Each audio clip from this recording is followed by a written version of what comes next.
Hey guys and welcome back to another video और third video from this नई series जो है TPB photo talks, जहाँ पे मैं आप लोगों के साथ 1-to-1 बात करता हूँ इस कैमरा के थ्रू।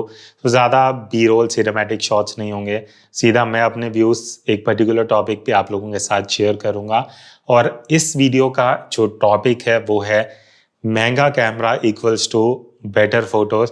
मतलब अगर आपके पास महंगा कैमरा है तभी आप अच्छी फोटोज ले पाओगे, बिकॉज ये एक ऐसा मतलब ऐसी चीज़ है जो मेरे को काफ़ी लोग पूछते हैं इंस्टाग्राम पे या फोटो वॉक्स या वर्कशॉप में भी कि अगर हम एक महंगा कैमरा लेते हैं तो ही हम अच्छी फोटोज ले पाएंगे, क्वेश्चन मार्क। मेरा आंसर सीधा सीधा है नो। मतलब ऐसा नहीं है कि अगर आपके पास सिर्फ महंगा कैमरा है तो ही आप अच्छी फोटोज ले पाओगे।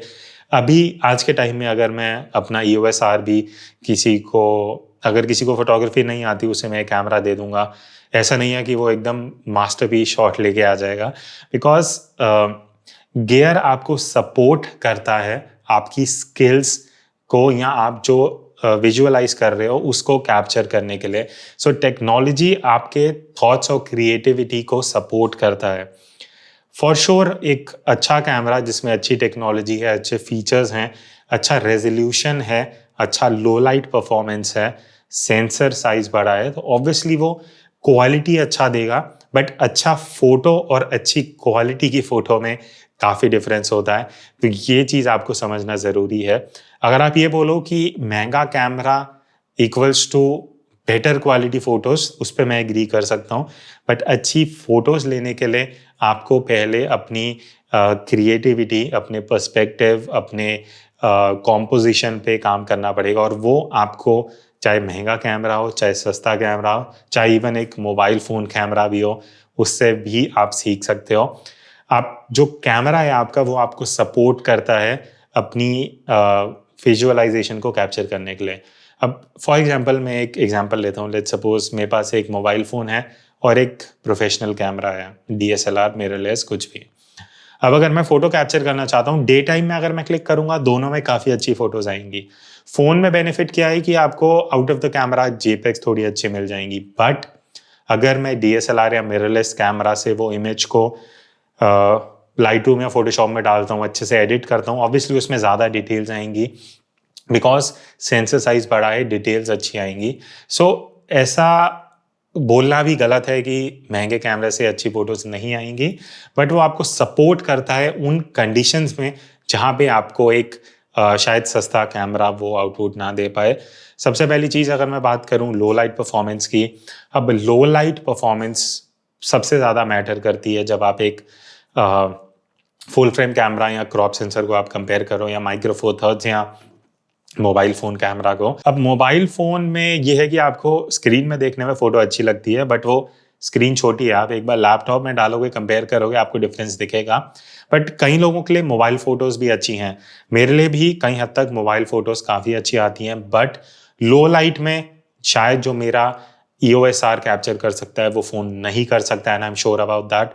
तो उस सिचुएशन में ऑब्वियसली एक कैमरा या एक महंगा कैमरा लो लाइट में ज़्यादा बेटर परफॉर्मेंस देगा, स्पेशली अगर उसका सेंसर साइज बड़ा है। नेक्स्ट चीज़ आता है कि आपको जो फीचर्स मिलते हैं। अब अगर आपका मेगापिक्सल काउंट अच्छा है, देन आपके कैमरा में सेंसर्स अच्छे हैं, आपके FPS ज़्यादा है, वीडियो क्वालिटी अच्छा है, आप 60 FPS 120 FPS पे शूट कर सकते हो। सो ऑब्वियसली वो टेक्नोलॉजी शायद आपको थोड़ा हाई एंड कैमराज में मिले, तो वहाँ पे आपको अच्छी क्वालिटी का वीडियो या फोटोज़ मिल सकता है। बट अगेन अच्छी क्वालिटी एंड अच्छी फ़ोटो में बहुत डिफरेंस होता है। सो ये चीज़ आप क्लियर रखो। आप अपनी स्किल्स कॉम्पोजिशन पे काम करो। अगर आपके पास एक बेसिक कैमरा भी है तो भी आप उससे अच्छी फ़ोटोज़ ले सकते हो, अगर आपकी पर्सपेक्टिव और कॉम्पोजिशन काफ़ी अच्छा है, आपका थॉट क्लियर है, आप क्रिएटिव हो। आप एक किट लेंस के साथ एक बेसिक DSLR जो 25-30 हज़ार का है उससे भी आप काफ़ी अच्छी फ़ोटोज़ निकाल सकते हो। तो ये चीज़ अपने दिमाग से आपको निकालना पड़ेगा कि महंगा कैमरा ही अच्छी फ़ोटोज़ दे सकता है। बट हाँ, अगर आपको क्वालिटी एनहांस करनी है, एक टाइम पे आपको लग रहा है कि आपका जो एंट्री लेवल कैमरा है वो आपको रिस्ट्रिक्शंस दे रहा है, वो लो लाइट में अच्छी फ़ोटोज़ नहीं ले रहा, आपको FPS उतना नहीं मिल रहा, या आपको वो आउटपुट नहीं मिल रहा है इमेज में, वो कलर्स उतने अच्छे नहीं मिल रहे, उस टाइम पे आप अपग्रेड करोगे and that makes sense. But एक और चीज़ इस पे भी मैंने टीपीबी आई थिंक पहला या दूसरा वीडियो था टीपीबी फोटो टॉक्स का कि पहले लेंस अपग्रेड करना चाहिए या कैमरा। तो यहाँ पे मैं ये सजेस्ट करूँगा, अगर एक एवरेज कैमरा है और उसमें आपने अच्छी क्वालिटी का लेंस लगाया है तो वो भी आपको अच्छा आउटपुट दे सकता है। तो उस पे भी आप थोड़ा वो वीडियो देख लेना, वहाँ पे आपको क्लैरिटी मिल जाएगी। सो इस वीडियो में यही था। बाकी एक मैं इंसिडेंट शेयर कर देता हूँ अपना। मैंने काफ़ी टाइम तक 550D यूज़ करा है एंड मेरे को ऐसा कुछ रिस्ट्रिक्शन नहीं लगा था, बट एक टाइम पे आके मैंने 5D Mark III लिया। अब मैंने अपग्रेड करा महंगे कैमरा में, क्यों? बिकॉज पहला मेरे को कमर्शियल काम करना था, मेरे को हाई रेजोल्यूशन इमेजेस चाहिए थी, मेरे को ये चाहिए था अगर मेरा ISO हाई चाह रहा है तो मेरे को इमेज क्वालिटी अच्छी मिले। तो उस पॉइंट पे आके मैंने अपने 550D कैनन से अपग्रेड करा 5D Mark III में। अभी मैंने EOS R में अपग्रेड करा, उसका रीज़न था कि मेरे को वीडियो शूट करनी है। अब इस तरह से जो ये ऑटो फोकस कर रहा है 5D Mark III में वो फीचर नहीं है, बिकॉज वो काफ़ी पहले आया था कैमरा, सो मेरे को इसमें अपग्रेड करना पड़ा। तो आपको पता होना चाहिए कि कब किस टाइम पे आपको अपग्रेड करना है एक अच्छे कैमरा पे। अगर आपको एक रिस्ट्रिक्शन लग रही है अपने कैमरा के साथ तभी आप अपग्रेड करो, ना कि इसलिए कि जस्ट आपको लोगों को दिखाना है, अपने फ्रेंड सर्कल में दिखाना है। So that's it from this video. आपके अगर कुछ सजेशंस हैं टॉपिक के बारे में, मेरे को कमेंट करके ज़रूर बताना।